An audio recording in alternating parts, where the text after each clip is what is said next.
ang mag-share ng word. And again, children, you can listen, you can stay wherever you are. Make sure that you listen because it is important. This is the word of the Lord, okay? Alright, praise God. Thank you. Sige, Chan. Ayun na. Yun po, good morning po sa lahat. Yun. Before we start, remind ko lang yung team ng Acts. Yun, para makatulong sa atin na, para maunawaan yung ating verse na yun. So sa Acts, talaga nangibabaw na team sa Acts ay early believers were empowered by the Holy Spirit. So ito yung highlight nila dito. Na lahat ng ginawa ng apostles ay sa pamamagitan ng kapangyarihan ng Holy Spirit o ng Banal na Espiritu. Para to bear witness the good news of our Lord Jesus Christ effectively. At saka yung signs and wonders sa pamamagitan din ng Banal na Espiritu. At saka yung gospel ay para ma-preach siya Jews and Gentiles. So yung purpose ng Banal na Espiritu. At sa pamamagitan nito, they established the church. So ayun yung nangyari.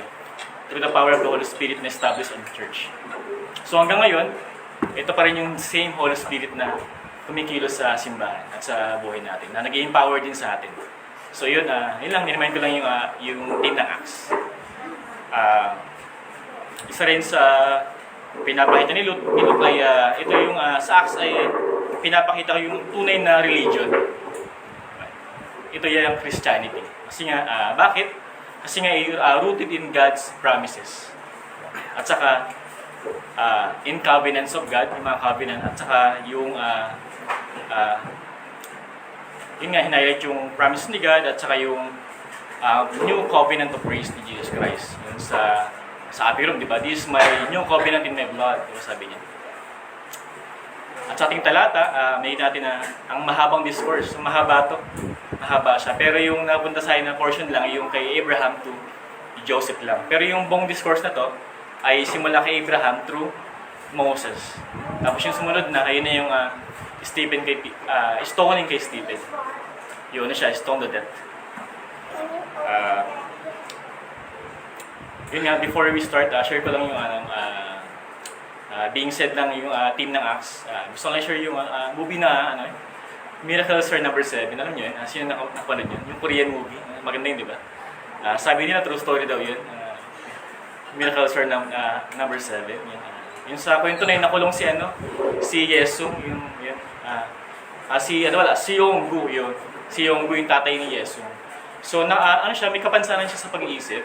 So, napagbintangan siya na nirate niya yung bata. Pero ginawa niya, tinulungan na yung bata kasi nadulas sa kalsada. Nadulas yung bata, tapos nabagsakan ng hollow block sa ulo. Tapos si Yonggu ay meron siyang kahit na may kapansanan siya, nagtatrabaho siya sa health center. So, kaya niya magbigay ng first aid. So, ginawa niya, may mouth niya para magkaroon ng oxygen sa baga, sa ulo. Pero namatay na yung bata. Pero napagbintangan siya. Ayun dahil nga yung magulang ng bata ay may position sa gobyerno, kumbaga mataas. Ayun.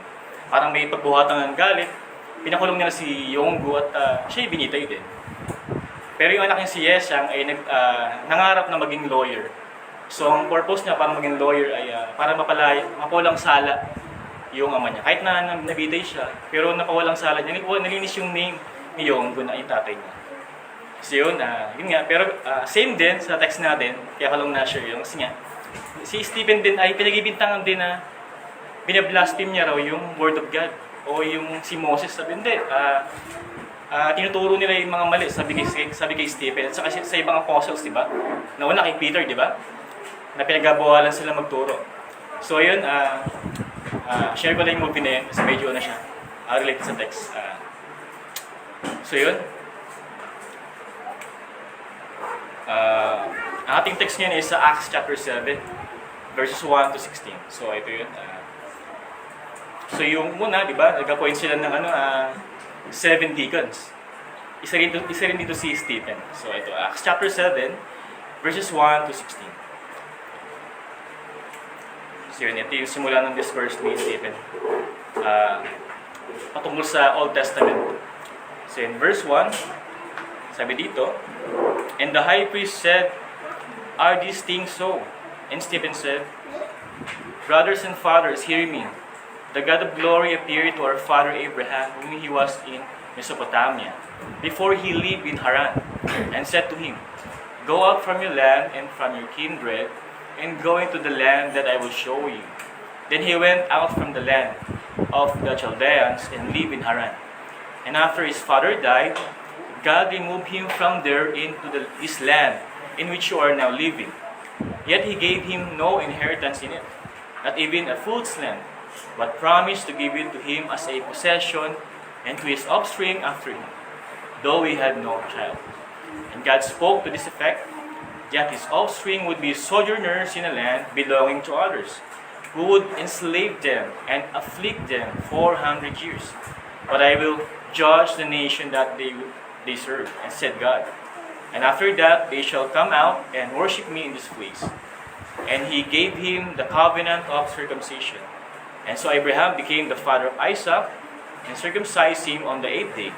And Isaac became the father of Jacob, and Jacob of the 12 patriarchs." Verse 9, "And the patriarchs, jealous of Joseph, sold him into Egypt.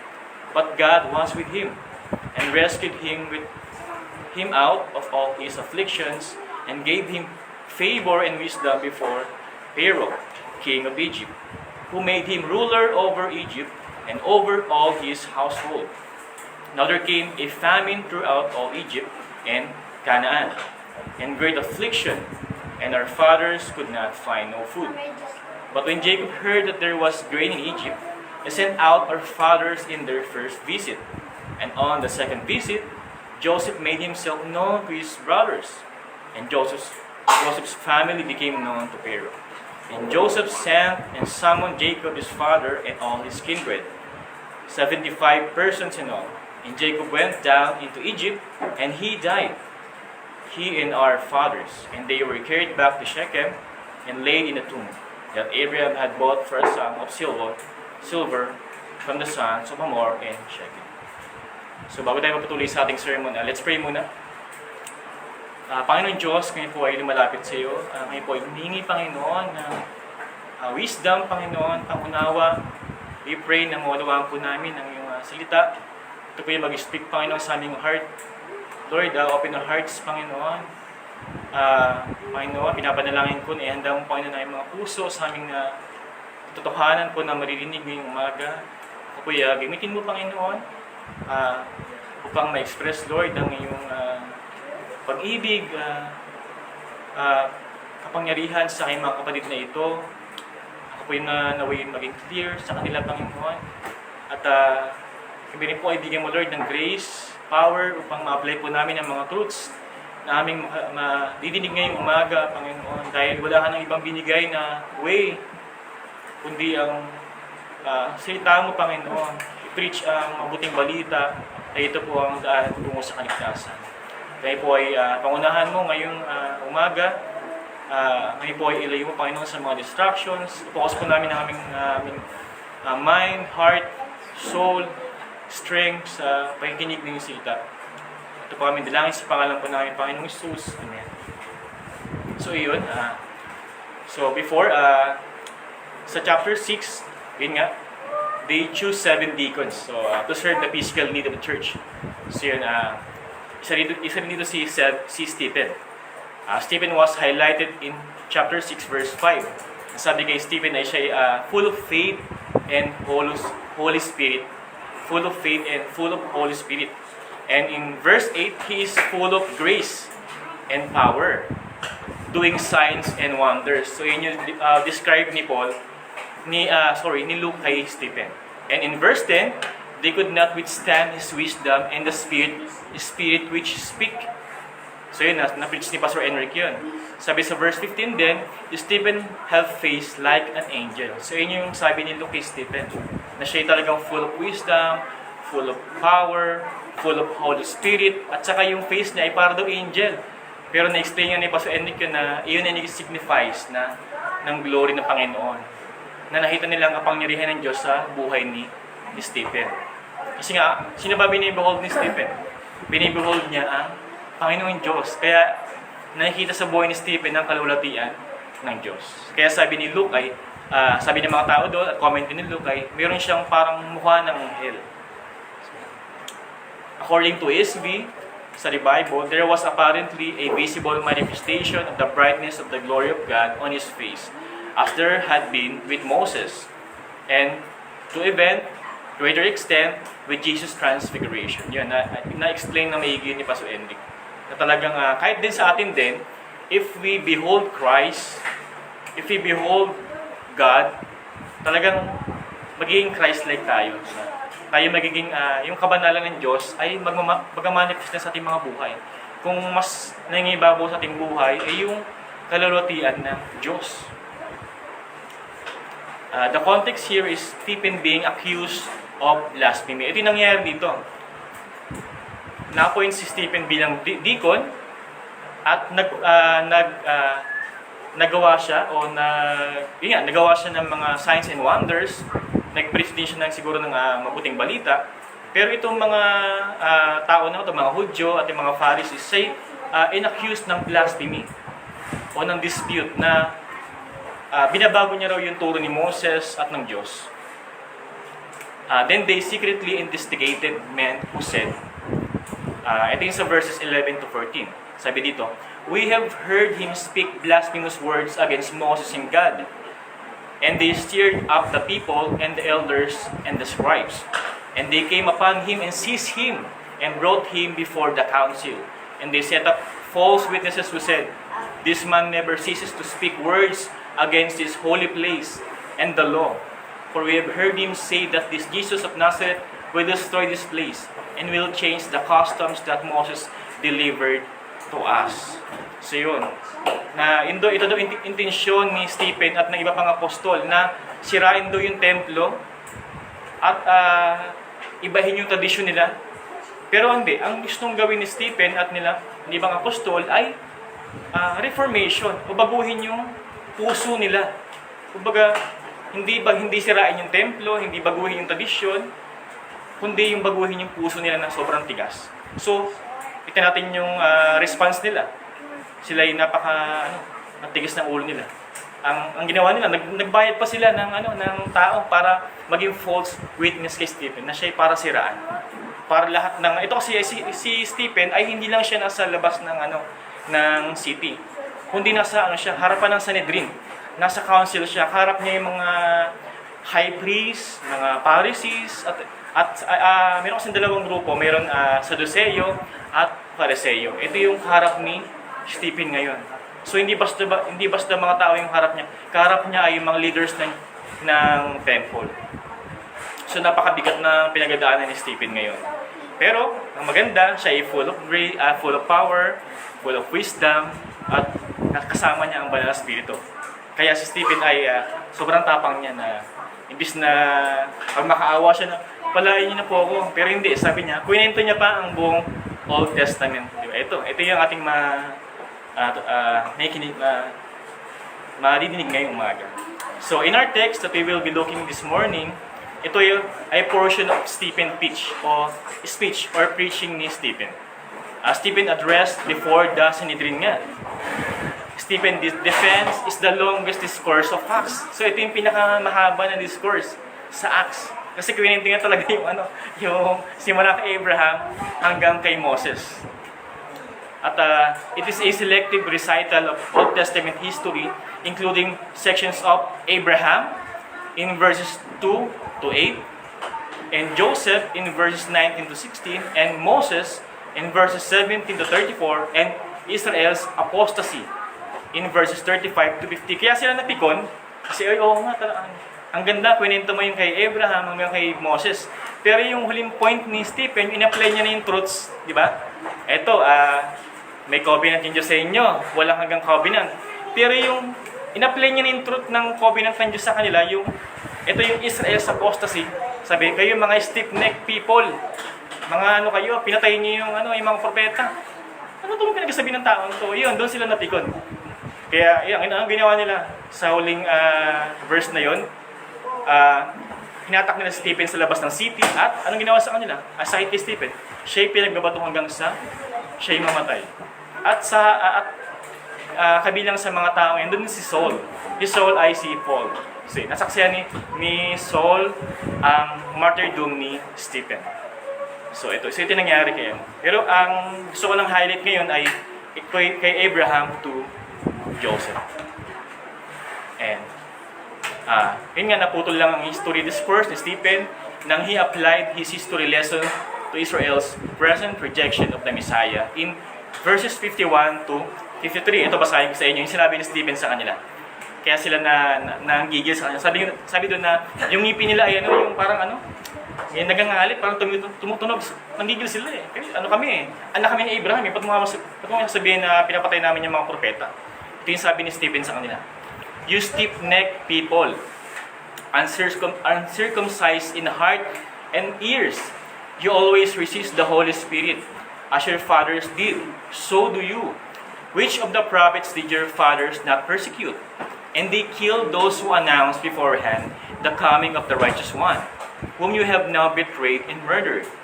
You who have received the law as delivered by angels and did not keep it. So, yung word pa lang na uncircumcised, talagang magagalit yung mga Hudyo. Kasi napakahalaga sa kanila ng circumcision.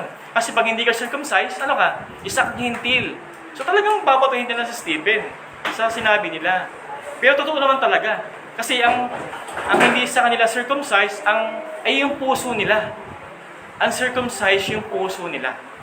At stiff-neck sila kasi hindi nila kayang mag-repent. Kasi yung pag-repent ay babalik ka sa katotohanan o sa Diyos. Pero sila hindi nila kayang lumingon. Kasi nga, stiff-neck na sila eh. At saka they resist the Holy Spirit. Diba? Pero sa Reformed Theology, meron tayong maturuan na irresistible grace. Yung mga anak ng Diyos ay hindi kayang tanggihan ng biyaya ng Diyos. Pero itong mga to, hindi talaga sila kabilang sa covenant ng Diyos. Kasi nga, they resist talaga. Automatic na tatanggihan nila ang Diyos at ang biyaya niya. So ito yung sinabi ni Stephen. Kaya they stoned to death Stephen. So yun. So ayun yung context talaga nilatag ko lang dito. Gusto ko lang siya ilay. Let's proceed sa ating main points. Ang ating main theme ngayon umaga ay God's faithfulness throughout history. So yun. God's faithfulness throughout, all history. Lahat na. Kasi lahat ng nangyayari dito, kung hindi man nakalagay sa Biblia, ay lahat ito ay gawa ng Diyos. Lahat, kasi nga siya ay makapangyarihan. Lahat ng bagay na nangyayari sa ating ngayon sa pang-araw-araw at ng nakaraan, ay ito ay gawa ng Diyos dahil siya ay makapangyarihan. Yun, God's faithfulness throughout all history. So yun, today, gusto kong ibahagi yung 3 acts of God's faithfulness to Abraham hanggang kay Joseph. Sa defense na ito ni Stephen, sa paratang sa kanya bilang blasphemer at disputing God and Moses. So, God is faithful through, first point, God's commission to Abraham. So, God's commission to Abraham. In verses 1 to 7. At pangalawa, God's covenant to Abraham. In verses 8 to 10. And last point, God's providence to Joseph. So yun, meron akong quote na gustong i-share sa inyo. Ito nabasa ko lang sa libro sa preaching program. Ito, sabi ito. Historical narrative is not simply history, but His story. Magkahiwalay yung his tapos story. Historical narrative is not simply history, but His story. Ito yung story ng Diyos. Ang buong, hindi lang sa Bible, kundi sa buong sangkatauhan, ito yung history ng isang Diyos na makapangyarihan.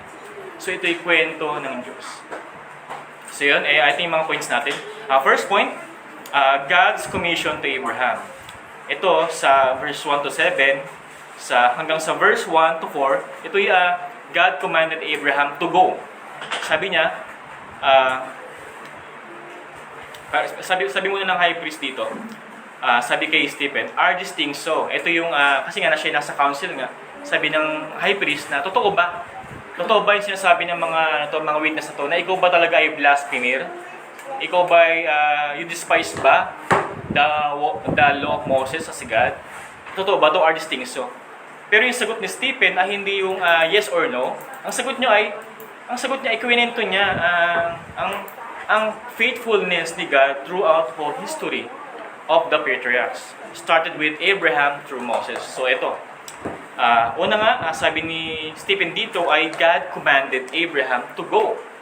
At sa verses 5 to 7, ito yung God gave Abraham a promise. So ito yung merong command and a promise. So command ay siya'y umalis sa kanyang lugar na tinitirahan at pumunta sa promised land.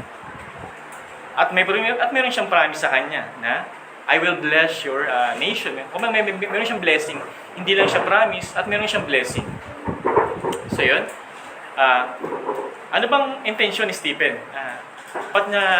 Ba't iba yung sagot niya? Nakwininto niya yung student. Gusto lang Stephen wants to show sa kanyang mga kababayan na ang kalawalatian ng Diyos, katapatan sa pagkatao ni Abraham. Kasi nakalimutan nila ito eh. Nakapokus ng mga taong ito sa kanilang mahal na tradisyon, posisyon, at kanilang bloodline na sila yung, di ba? Sila yung chosen people of God. Diba, inyong pride nila eh, na isa kami yung Israel. Israelites kami eh.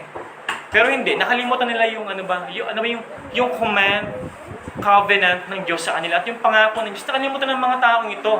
At ang isa pa, nakalimutan nila yung promised Messiah. Kasi yung covenant na yon, yung pagiging Israelites nila ay nakaturo kay Kristo.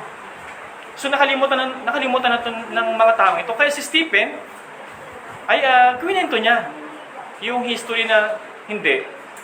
Through Abraham hanggang kay Moses, it points to Christ. Kaya ito.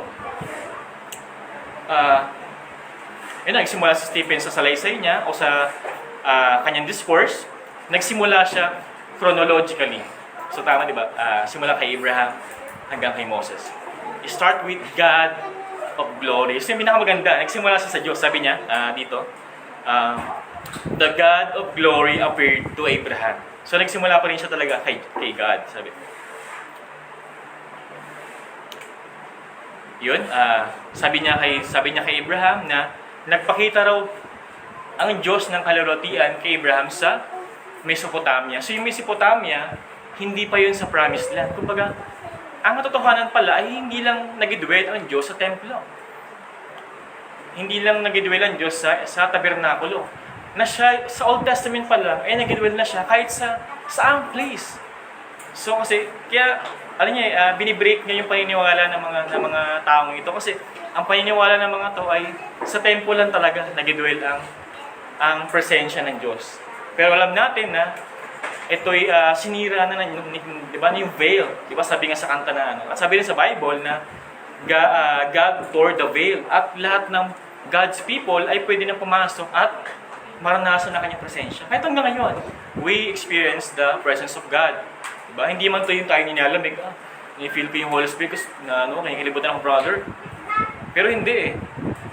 You experience God's presence in forgiveness, di ba? Kapag ikaw ay nagkakasala, He convict you. Talagang mali yung ginawa mo na yan. Na kailangan mong i-confess ang iyong kasalanan sa Panginoon. At sa pangalawa, ay yung puri sa Panginoon. Kapag ikaw ay nagkapasalamat sa Kanya, you experience His abundant grace. So yun nga, balik tayo, God appeared to Abraham sa Mesopotamia. Itong Mesopotamia ay ito isa between Euphrates and Tigris. So yun, napagagitnaan siya. Ito yung nasa region of Asia, Mesopotamia. Ito yung mga Greek, yung mga sa Roman ito yung sa Roman province na side. So in Genesis chapter 11 verse 31, ito yun. In Genesis chapter 11 verse 31, sabi dito, Terah took Abraham, his son, and Lot, the son of Haran, his grandson, and Sarah, his daughter-in-law, his son's Abram's wife, and they went forth together from Ur of the Chaldeans to go into the land of Canaan. But when they came to Haran, they settled there. The days of Terah was 205 years, and Terah died in Haran. Ginamit din ng Panginoon Diyos ang tatay ni Abraham. Hindi pa siya Abraham yun, Abram palang pangalan niya. Ginamit din si Terah para alisin si Abraham sa kanyang lugar. Kasi napakaganda ng lugar na yun, doon yung pangangailangan nila, Nandun na yung meron silang lupa doon. Pero si Tera ay nilipat sila Abraham at kanyang mga si Lot at sa kanyang mga asawa sa Canaan. Pero hindi muna sila napunta sa Canaan. Meron pa silang isa pang place na tinigilan. At sa chapter 12, ito na talaga yung lugar na kung saan nagpakita ang si God kay Abraham. Ito yung sa chapter 12, verses 1 to 3. Basahin ko. Now the Lord said to Abraham, sabi ng Panginoon, "Go from your country and your kindred and your father's house to the land that I will show you, and I will make you a great nation. And I will bless you and make you great name, and make your name great, so that you will be a blessing. I will bless those who bless you, and him who dishonors you, I will curse. And in you, all the families of the earth shall be blessed." Verse 7, Then the Lord appeared to Abraham and said, "To your offspring, I will give this land." So he built there an altar to the Lord, and who had appeared to him. So yun. So Abraham respond to God's commission. Yun. Ang maganda, nag-respond si Abraham. Diba? Kasi, diba na? Ando na yung komportable siya sa lugar niya. Diba? Nanahimik siya roon. Pero mayroong isang Diyos na nagpakita sa kanya na, hindi, alis kayo dito. Punta kayo sa lugar na hindi niya nakikita, hindi niya alam ano sa kanya. Diba? Pero siya, nag-respond siya. By faith. Abraham respond to God's commission even though he is an alien to other countries. Diba? Kung tayo, di ba? Parang hindi ko alam yun. Diba?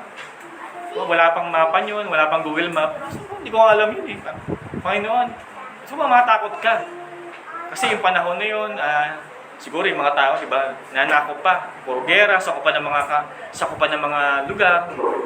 Si Abraham ay pupunta sa lugar na siya hindi kilala, wala siyang kilala.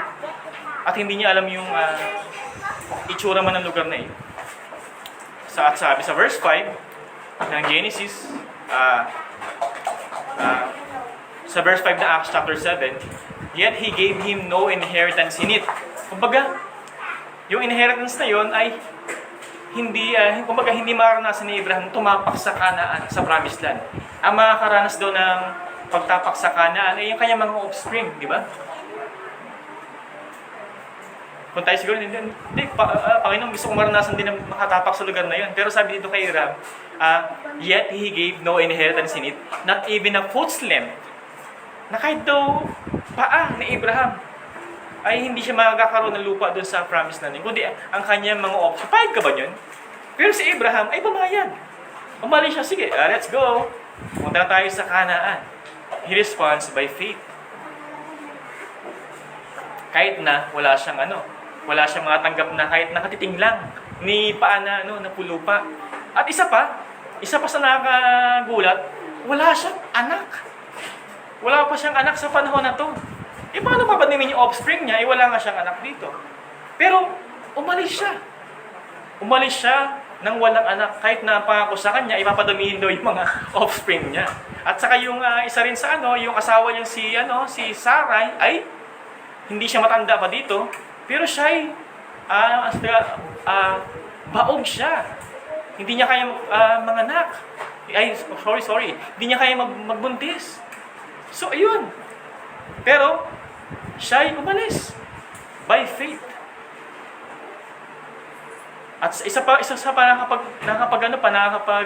parang nakagulat, that his offspring would be sojourners in a land belonging to others. Kung baga magiging palaboy. Kung magkakaanak man siya, magiging palaboy yung mga anak niya. Magiging silang sojourners. At pangalawa, who would enslave them. Yung mga magiging anak niya ay magiging alipin. At pangatlo, afflict them. Paparusahan yung magiging anak niya.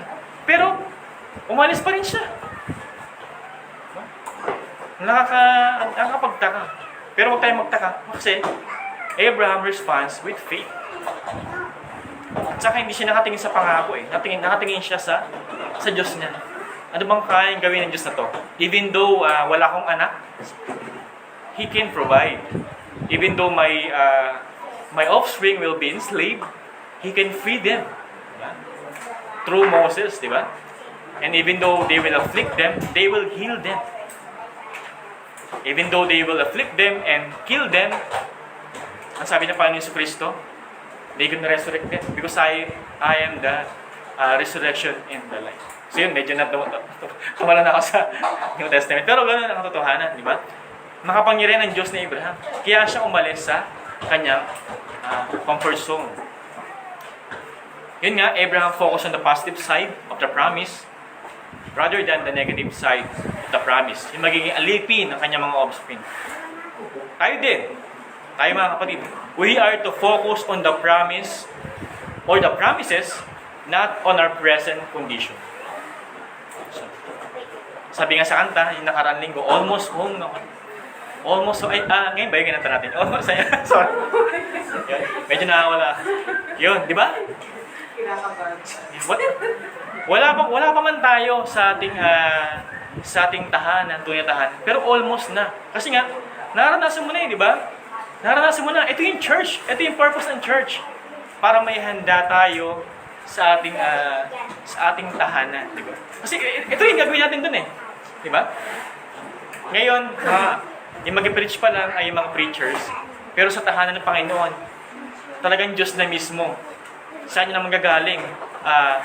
Verbally ang kanyang salita. Diba? At saka, yun nga, tayo ini-ready. Kumbaga, ito mga nangyari nito ay parang tawag dito, yung kay Joaquin, yung naghahanda pa lang sila. Inahanda tayo. Kasi hindi pa tayo pinapabanal. Kumbaga, hindi pa talaga tayo banal. Kasi tayo banal at makasalanan sabay. Pero pag balik ng Panginoong Hesus, tayo magiging banal na. At fit na sa kalangitan. Kagaya mo kay Abraham, siya inihahanda sa kanyang sa best. Yun nga, we are to focus on the promise, not on our present condition. The best is yet to come.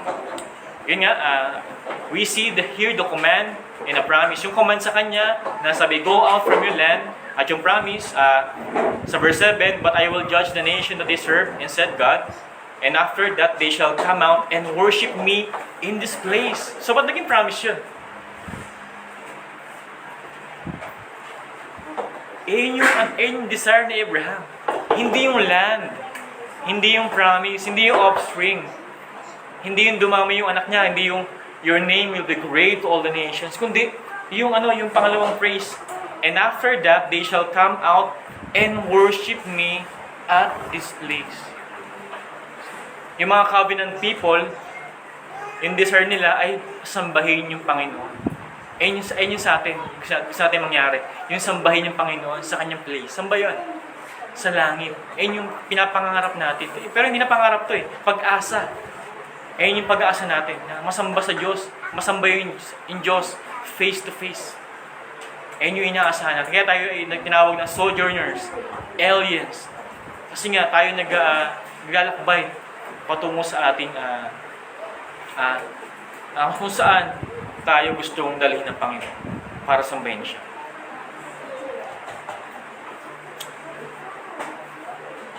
Yun nga, nasabi ko na rin kanina na why did Abraham obey God?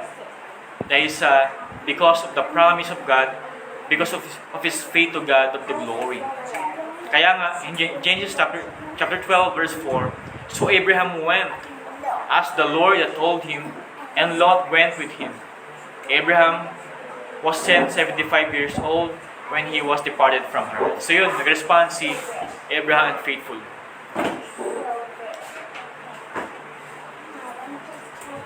So yun, pero bakit? Why Stephen addressed the Sanhedrin by Abraham's story? So yun, ba't hindi, sabi kasi ng high priest, diba? Are these things so? Pwede yung sumagot na hindi ko po ginagawa. Pero sabi ni Stephen ay, ang kanyang sagot ay ang story ni Abraham. Pero bakit niya sinabi to? Because by God's command and His promise, He will show His faithfulness to His people. Gustong i-remind ni Stephen ang katapatan ng Panginoon Diyos sa kanila, even though they are stiff-necked people, uncircumcised heart, Christ died for them. Gusto lang parang yung mga chiropractor ba yun? Gusto patulogin ni Stephen yung leg ng mga tao. Ito, bumalik kayo sa nakalimutan nyo na ang faithfulness ng Panginoon. Naging na kayong unfaithful. Kino-contrast ni Stephen eh. God is faithful, at itong mga Israelites na to, ay mga they reject the righteous one. They reject Christ. Ano pang ginawa nila? Hindi lang nila reject eh. They murdered Christ, di ba? Sa Old Testament, they murdered the prophets. Sa Bagong Tipan, they murdered the Messiah.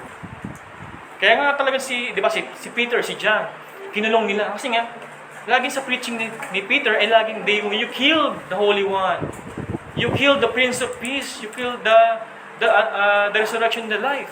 Di ba? At ito naman kay Stephen, di ba? You murdered them. You murdered the righteous one, sabi ni Stephen dito. The hearers accused Stephen with dispute. Diba? Kumbaga, sa ibang words, binababoy daw ni Stephen yung katuruan ni Moses. Pero hindi eh. Anong ginawa ni Stephen dito? Memorize niya, di ba? Memorize niya. Even though na si Stephen na yan na siya, di ko na-search ko ano yung ni Stephen.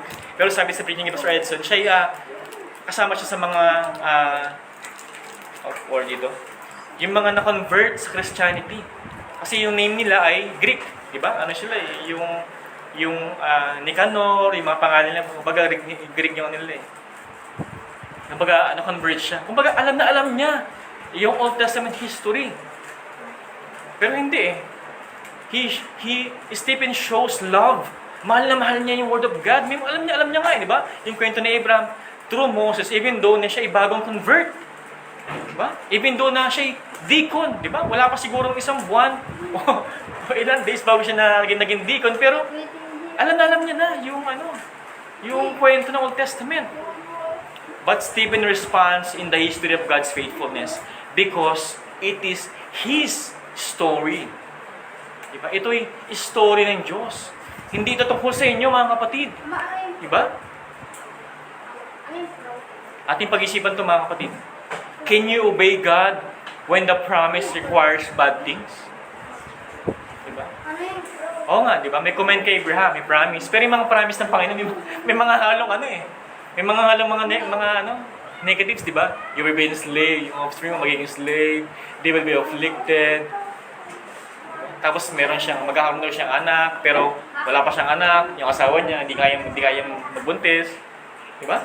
Can you obey God when the promise requires bad things? Or uncomfortable place? TJ, pumunta ka ng Golden Meadows, pero walang pamasahe. Pupunta ka ba? Diba? Oh, Chad, maligo ka, pero walang tubig. Diba? For just an illustration lang naman yan. Diba? Gagawin na. Diba? Can you obey God when the promise requires bad things na? Uncomfortable place. Uncomfortable people. Diba? Hindi mo gusto yung mga taong yan. Hindi ko gusto yung mga taong yan. Situation.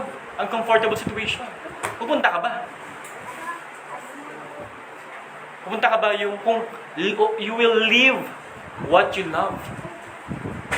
Masunod ka ba sa Panginoon kung pinapaiwanan niya sa'yo yung bagay na mahal mo? Susunod ka ba sa Panginoon?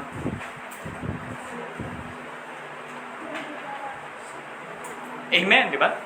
Because we will respond not on our own will, but in God's will. Through faith, di ba? We respond through faith. Kasi hindi tayo nakatingin sa di ba? Hindi tayo nakatingin sa visible. Nakatingin tayo sa faith, di ba? Kasi faith is invisible. Respond in faith. At pangalawa pang you will obey God ba when your family don't want to go with you? Masunod ka ba? Kung ikaw lang yung gustong sumunod sa Diyos, di ba? Ayaw na kasama mo. And also, discouragements. Pero, yun. We respond by faith. We respond by faith. As an application, we also, as a covenant people of God, we are part of this redemptive plan of God. Kapatid, kasama ka sa covenant ng Diyos. God also calls us to be His chosen people. We are also an alien, sojourners. Abraham receives God's promise of the land, but Christ promised us of His coming. All of us are unfaithful. The world accused us. But like Stephen, just turn back to history. Balik lang. Balikan mo lang yung word of God. The problem is that they know the patriarchs, Abraham to Moses, but they don't know God and Christ. We too part of this commission to leave our land, our comfort zone, and go to the place where God wants us to be. Stephen reminded them and us that God is faithful to Abraham. So yun, mga kapatid, yun. We respond by faith at God is faithful to us. So yun, sa ating pangalawa, God's covenant to Abraham. So ito yung covenant, yung una, yung command and promise. Sa ating pangalawang point, yung covenant naman kay Abraham. So sa verses 8 to 10. So sa verse 8, God gave them covenant. So ano bang covenant yun? Sabi dito, and He gave him the covenant of circumcision. At sa verse 9, Stephen continues to Joseph na. Diba?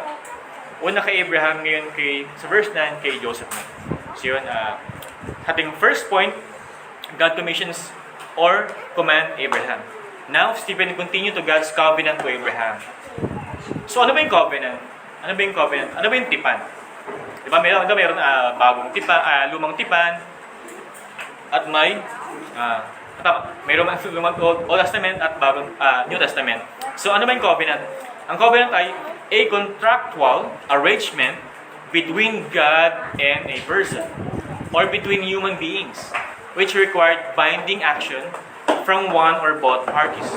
One party often had higher status in the arrangement. So ito,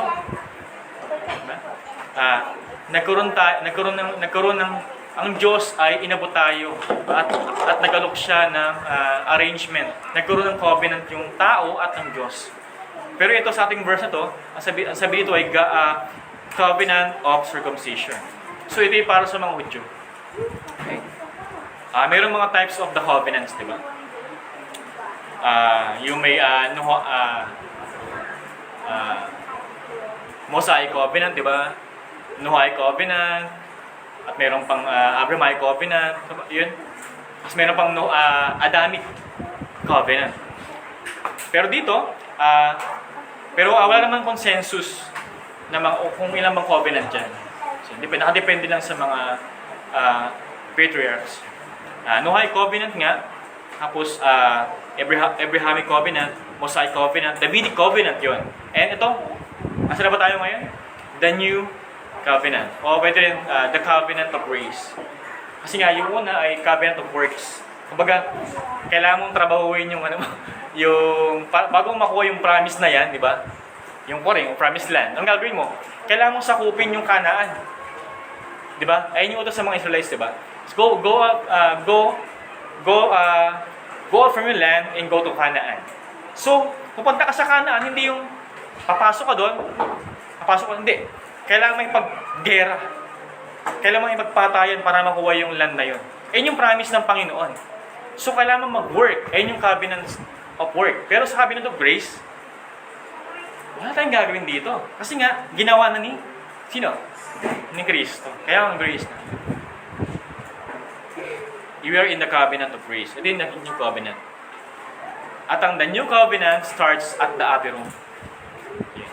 Sabi ng Panginoon, di ba, yung sa Lord's Supper, is my new covenant of my blood. Do this in remembrance of me. Kaya araw-araw, linggo-linggo, ay ating ni-remind ang covenant ng Panginoon sa atin. Sinapakalaga ng covenant. Kasi kumikilos tayo as a covenant people of God. So yun, ang hinighlight ni Stephen dito ay covenant of circumcision.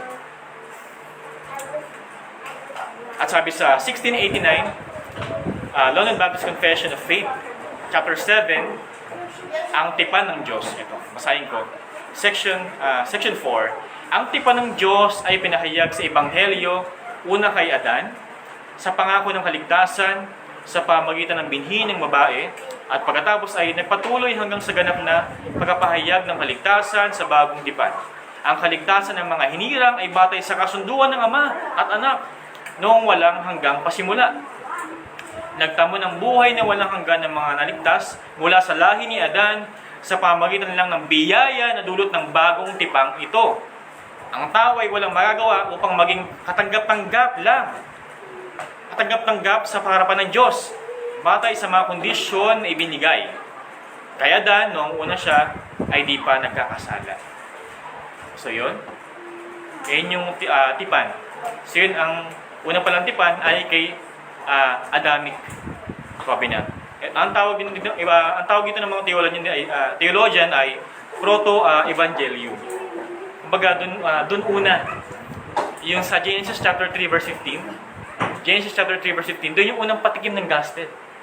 Ang sabi sa Genesis chapter 3 verse 15, I will put enmity between you and the woman, and between your offspring and her offspring. So ito yung promise Messiah, na He will crush the serpent head, or He will crush the sin. Na even though the man fell out of the glory of God, but nagbigay ang Diyos ng covenant kay Adan na He will He will send His Son, Jesus Christ, as the Messiah. Ito nga, nasabi niya kay Eve, na I will put enmity between you and the woman, and between your offspring and her offspring. He shall bruise it. He shall bruise your head, and you shall bruise his heel. So ito yung gospel. Kumbaga, glimpse pa lang ito. Kaya tinawag na proto-evangelium. And God also has a covenant with Noah, but Stephen starts with Abraham. So yun, Stephen wants to highlight the fulfillment of God's promises to Abraham through Joseph. Kasi talaga na-fulfill naman talaga, di ba? Na-fulfill naman talaga. Kung mabasa niyo yung Old Testament, beginning Genesis to Malachi, di ba? Talagang na-fulfill yung mga promises ng Panginoon. Even sa coming of the Messiah, na-fulfill lahat ito. Ito yung gustong i-highlight ni Stephen. Kahit sa mga 12 patriarchs. So yun, the story proceeds to Joseph. Ito, nagpatuloy siya kay Joseph. The patriarchs jealous with him. Sabi niya, ni Stephen. Sold him and became slave and imprisoned in Egypt.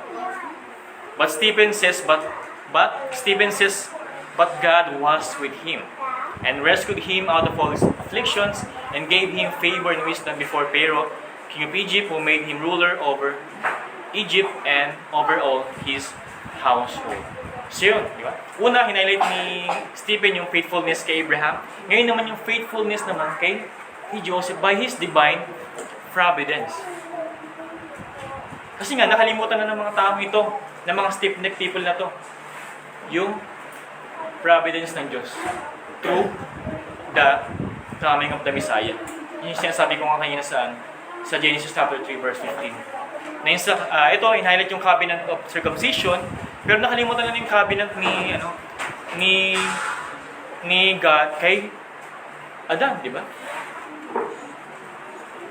We see God's faithfulness through Abraham to Joseph by this command and promise and God's unbreakable covenant. So walang maputol nito. His divine providence to Joseph. Ito ang nakalimutan ng mga Hudyo na nakikinig kay Stephen. They forgot God's covenant, but not God. So hindi nakalimutan Diyos sa kanyang mga pangako. God will fulfill His covenant promise as we see in history of Israel. They accused Stephen with dispute, but Stephen honored God's covenant to Moses. Talagang alam na alam niya yung mga covenant, di ba? Ni Stephen. At pinaliwanag niya ito. At yung pag-isipan mga kapatid, just like these people, we also forgot how faithful God is.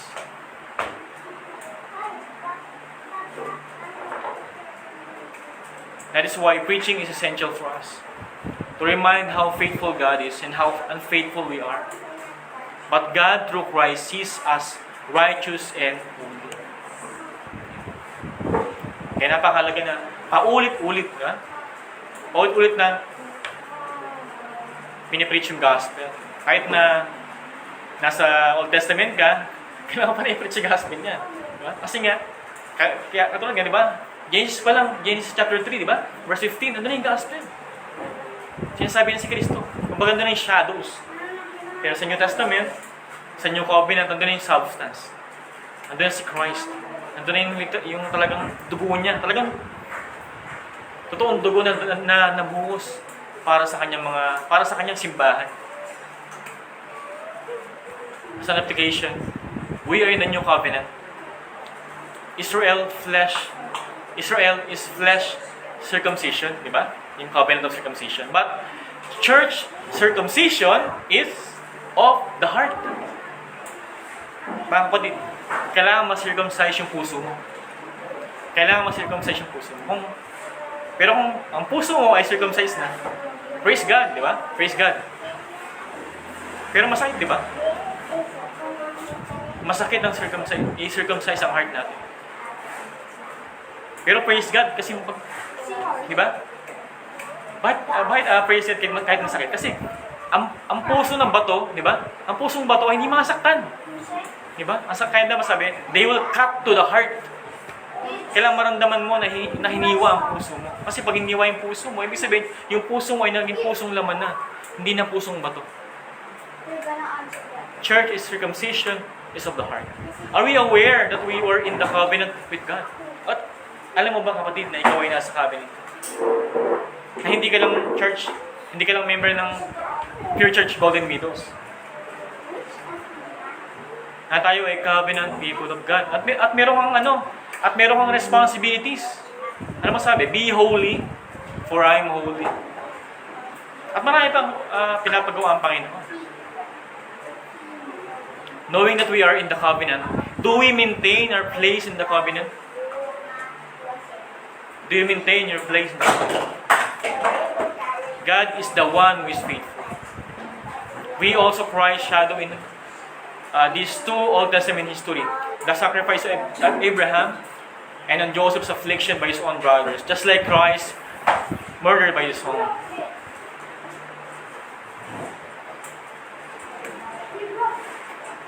So yun mga kapatid. Sa pangatlong point natin, for our last point, God's providence to Joseph. Ito pa, kay Joseph pa rin. Sa verses 11 to 16. So sa verse 11 to 12, ay may problem. Ito ang problem. Magkakaroon ng famine hindi lang sa Egypt, kundi siguro sa buong mundo to. Kasi pati rin sa lugar ni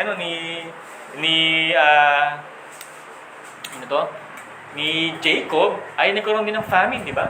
Kaya sabi niya, pumunta kayo sa Egypt kasi nabalitaan ko may bigas doon.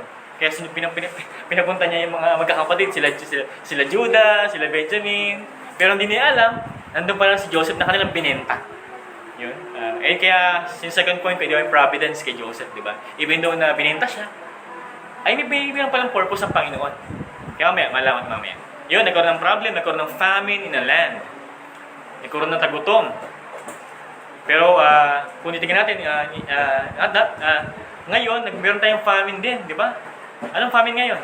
Hindi yung famine ng gutom, famine ng pera, kundi famine in preaching God's Word. Kasi hindi na ganong na-proclaim ang gospel ngayon. Kaya mga anak ng Diyos ay malnourished sa preaching of God's Word. Kaya praise God sa Pure Church ay talagang pinipreach natin ang Word of God faithfully. Yun. Kaya malusog, di ba? Malusog ang Pure Church, di ba? Hindi lang physically, kundi spiritually. Pero magkaroon ng balance din. Pero sa spiritual, kailangan tayo patuloy na mabusog ng Word of God. Pero ito, back to our text, nagkaroon ng famine sa buong buong mundo siguro to. At sa verse 13 through 16, God's providence. Ito na. Meron palang planong Diyos, kaya pala binenta si Joseph. God is faithful of His commission to Abraham and covenant by showing His providence to them through Joseph. So ito, the brothers of Joseph sold him, and providentially Joseph became ruler in Egypt. So yun, ba't siya naging ruler doon? Dahil ba siya sumipsip sa Pharaoh? Pharaoh, napakaganda ng bigote mo ngayon. Ganda ba ginawa niya? Hindi. Nahulaan niya yung famine. Di ba? Sabi ng jailer doon, ng bantay ng jailer, pero meron akong kaibigan na kulong, ang galing manghula ng ng panagim. Yun, ito. Nahulaan niya nga na magkakaroon ng famine. Famine in the land. So yun, alam ni Joseph yung gagawin, mag-ipon tayo ng dito. Ayun. Kaya na-appoint siya bilang ruler in Egypt. So providentially, there came a famine that leads Jacob to tell his sons to go to Egypt for there is grain. Providentially, Joseph forgave his brothers and reconciled, and he said this. So basahin ko sa inyo, medyo mahaba ba ito? Mahaba nga. Genesis chapter 45, verses 1 to 12. Pero summarize ko na lang. Sabi ni Joseph dito, lumapit kayo sa akin. Kumbaga binalapit niya yung mga mga kapatid niya, hindi para gantihan kasi, di ba, meron siyang position eh. Meron niyang sampalin, bulihin niya, wala kayong bigas. Kami may bigas kami sa Egypt, kayo wala. Pero hindi, sabi niya ito, come near to me, please. Kumbaga, kasi natakot sila di ba? Kasi ruler ng Egypt, sila, mga nangihingi lang ng bigas. Di ba? Pero sabi niya, come near to me, please. And they came near. And he said, I am your brother Joseph, whom you sold into Egypt. Kumbaga siguro nahingiwi siguro yung mga kapatid niya, nahingiwi sila. Whom you sold into Egypt. And now, do not be distressed or angry with yourselves. Huwag kayong magalit sa sarili nyo. Because you sold me here. For God sent me before you. Bakit? To preserve life. Binugbog nyo ako, binuli nyo ako, tinapon nyo ako sa balon, lagyan nyo sa sako, binenta nyo ako sa mga Egyptian to preserve life. For the famine has been in the land is 2 years, and there are yet 5 years which there will be neither plowing nor harvest. And God sent me before you to preserve for you a remnant on earth. Yon, para preserve yung mga Israelites. And to keep alive for you many survivors. So it was not you who sent me here. So hindi kayo yung dahilan, kundi but God, sabi niya, He has made me a father to Pharaoh and a lord of all his house and ruler over all the land of Egypt. Verse 9, hurry and go up to your father and say to him, kay Jacob to, thus says your son Joseph, God has made me Lord of all Egypt. Come down to me. Do not tarry. You shall dwell in the land of Goshen, and you shall be near me, you and your children and your children's children, and your flocks, your herds, and all that you have. There I will provide for you, for there are yet 5 years of famine to come. Kasi 2 years na yung famine, meron pang 5 years pa. So that you and your household and all that you have do not come to poverty. And now your eyes see, and the eyes of my brother Benjamin see, that it is my mouth that speaks to you. You must tell my father all of my honor in Egypt, and all of that you have seen. Hurry, and bring my father down to me. Jacob yan. Verse 14. Then he fell upon his brother Benjamin's neck and wept. And Benjamin went upon his neck, and he kissed all his brothers and wept upon them. After that, his brothers talked with him. So napaka-dramatic na scene, di ba? So, puntahan niyo si Tatay Jacob. Masabi pumunta dito. Masabi ikwento niyo yung mga na-accomplish ko sa Egypt. At hinalikan niya yung pinakang kapatid niya na close niya. Sino yun? Si Benjamin. Si Benjamin yun yung aling lamang na ibenta siya sa si Benjamin yung bunso. Wala siyang magawa. Pero sabi ni Joseph, wala lang sa akin yun. Kaya nangyari yun ay to preserve life. Ang sabi sa Genesis chapter 50 verse 20, ito, as for you, ito napakaganda. You meant evil against me, but God meant it for good, to bring it about that many people should be kept alive as they are today. So tayo din daw magpasalamat kasi kung di raw nangyari yun, hindi ma-preserve yung remnant of Israel at ma-preserve yung life.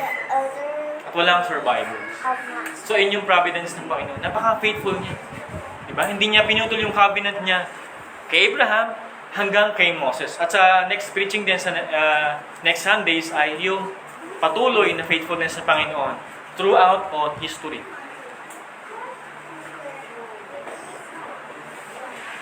Providentially, we fail. Diba? Hindi naman siya famine. Pero parang famine, kasi problem ito, diba? We fail always. We sin, diba? Providentially, I have no place to go. Wala ka na mapili eh. Kasi isa lang, diba? To fail or to sin or do not or chose God's will. Pero providentially, we fail, we sin. We fail God. There's a famine in my life or our life spiritually and physically. We are lacking of spiritual spiritual natin. Even though we know we have spiritual gifts, hindi natin ito na-exercise. But providentially, God meant it for good. Yung famine sa buhay mo, kapatid, yung lack of spirituality mo, yung lack of devotion, prayer, meditation, lack of love for your brothers and sisters, for your wife, for your husband, for your children, for your friends, for your neighbors. God meant it for good. Bakit? Kasi nga, gagamitin niya yung kahinaan mo. Diba? Gagamitin yung kahinaan mo para ma-highlight yung strength niya. Diba? Hindi pwedeng perfect ka na. Kailangan lagi may kailangan lagi may problem na yan. Kasi yung Diyos, na-highlight siya eh. Diba? Na-highlight yung kahinaan mo at na-highlight naman yung kapangyarihan ng Diyos. Diba? Kaya na kay Joseph, diba? Na-highlight yung faithfulness ng Diyos kay Joseph eh. Hindi na-highlight yung wisdom ni Joseph, no? Ang galing niya mag-manage ng lahat. Hindi. Na-highlight yung faithfulness ng Panginoon sa kanya na He will provide. At kay Stephen, hindi na-highlight yung pagiging face of an angel ni Stephen. Diba? Hindi na-highlight yung wisdom ni Stephen. Hindi na-highlight yung power ni Stephen. Diba? Na-highlight yung kalawalatian ng Diyos. So yun lang. In our famine, in our dry times, sabi nga pa Pastor Eric, i-quote niya, let's behold God in our life. We become what we behold. We become what we behold.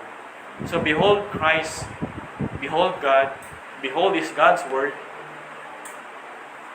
at yung ating mga naranasan na afflictions, sakit, ay magiging madali na lang yan. Kasi nga, ginagamit natin yung kapangyarihan ng Diyos. Gaya ng ginawa ni Abraham, Joseph at ni Stephen.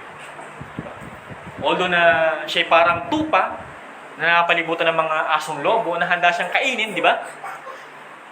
Kakainin na siya ng mga asong lobo na to. Ano pang ginagawa ni Stephen? Pinapakain pa sila ng Word of God. Di ba? Alalahanin niyo ito mga kapatid. Brothers and sisters, remember this. In Romans chapter 8, verse 28 to 30, sabi dito, and we know that for those who love God, all things work together for good. For those who are called according to His purpose. For those whom He foreknew, He also predestined to to be conformed to the image of His Son, in order that He might be the firstborn among many brothers. And those whom He predestined, He also called. And those whom He called, He also justified. And those whom He justified, ito ang pinaka-the best, He also glorified. He also glorified. So even though you are in famine now, God will glorify you. So ito yung promise, diba? Kaya let's go, diba? Diba? Let respond to God's calling. As an application at pagkatapos, ay gusto ko lang i-digdig sa atin. God is faithful in our promise and covenant. Or covenant kasi. Tayo, ito yung last covenant. He shows His divine providence through His Son, Jesus Christ. Our text, through Stephen, talaga pinakita sa ating text ngayon. We are not faithful, but God is faithful. It is tested through history. And you are experiencing it now. If you find yourself weak, God meant it for good. Because He is faithful to His promises. So ano na ngayon? Ano na ngayon? Stephen shows God's faithfulness in our text. So we must also trust God in His Word. Act as a covenant people of God. Remember our heritage in Christ. Remember the promises of God, not your promises in life. Remember what Christ has said. Continue the journey. Because we are almost home. And we can sing His love forever. So yun mga kapatid, God is faithful throughout all history. At ito, natapos na naman yung taon, di ba? Ano na? 20 ang bis ng taon, di ba? December na agad. 2023 na. Pero asahan mo, hindi nagbabago ang Diyos. Hindi nagbabago ang Diyos. Yung faithful na Diyos sa panahon ni Abraham, hanggang kay Moses, ay siya pa rin yung Diyos na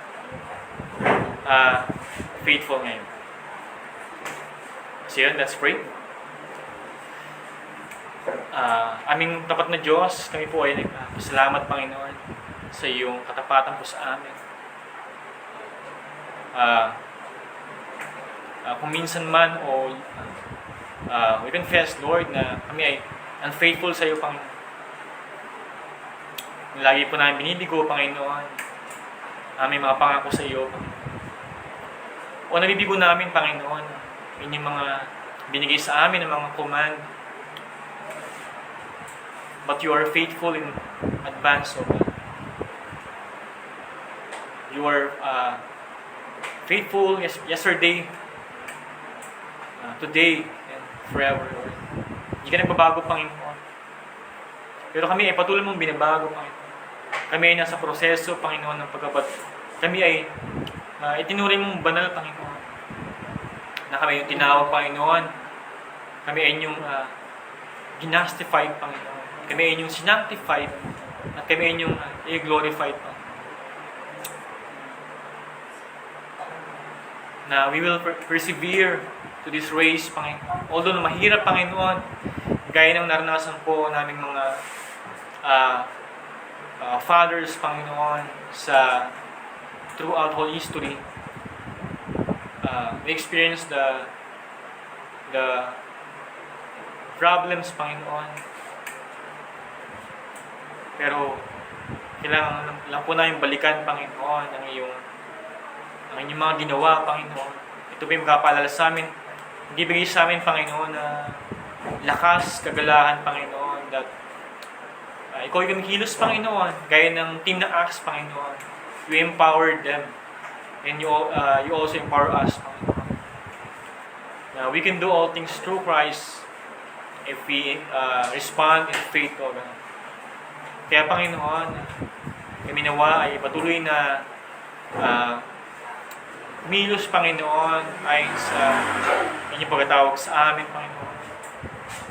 Patuloy po namin pasalamatan ka sa iyong patuloy na pag-ibigay sa amin ng mga providensya, Panginoon. Sa iyong tipan sa amin, Panginoon. Ito'y pribilehiyo, Panginoon. Kami ay turing na iyong mga anak, na iyong mga taong pinili, Panginoon, upang kami ay itakda bilang ligtas, Panginoon.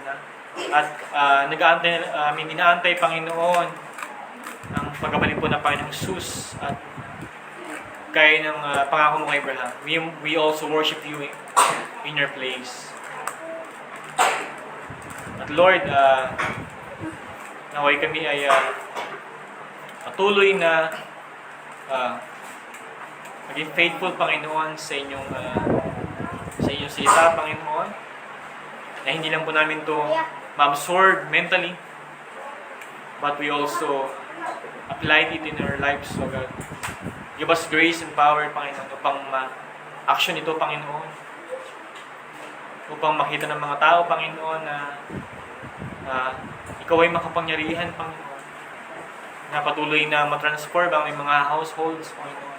Aming mga communities, aming mga workplace, even sa aming mga schools, so God. At patuloy po namin ituro lamang, Panginoon, ang inyong mga ginawa throughout all history. So also, we thank you, Panginoon. At Panginoon, maraming salamat, Panginoon, sa iyong kabutihan sa amin. And we experience it day by day, O God. That's why we praise you and worship you. At ito pa aming dalangin na may susumamo, Panginoon. Sa pangalan mo na, Panginoon Kristo.